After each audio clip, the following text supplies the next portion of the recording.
Студенттерді жатақханамен қамту бойынша да бірқатар жоспарларымыз бар. Біздің өңірімізде Атырау облысында 2 жоғары оқу орны болса, сол 2 жоғары оқу орнында күні бүгінге 1196 студент жатақханаларда қоныстанған. Әрине қазір қажеттіліктер бар. Сол жаңа 1196-ның 370-і әртүрлі жеке кәсіп иелерінен жалданған жатақханалар. Енді биылғы жылы қажеттілік негізінен Халел Досмұхамедов атындағы Атырау университетіне туындап отыр.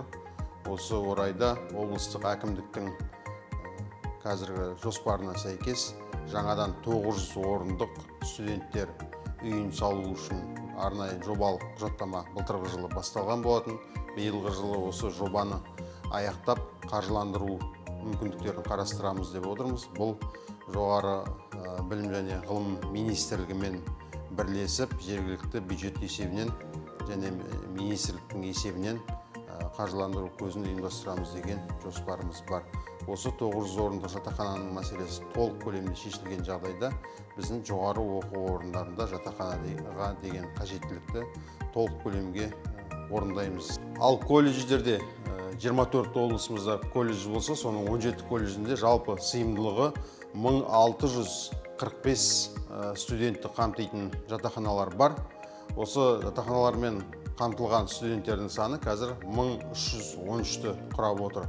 Енді биылғы жылы студенттер жатақханалармен қамту бұл Қатира Дүтбаев атындағы колледж және аграрлық колледждің техникалық жатақханамен қамтылуын нығайту үшін Дүтбаев атындағы колледжге 300 орындық және аграрлық колледжге 150 орындық жатақханалардың құрылысын жүргізу үшін жобалық құжаттамалары дайын, мемлекеттік сараптамадан өтті. Биылғы жылы қаржыландыру және құрылысын бастау жоспарланып отыр. Сонымен қатар жеке иеліктегі жатақханаларды сатып алу арқылы 300 орындық жаңа орынжайлармен, жатақханалармен қамту жоспарланып отыр.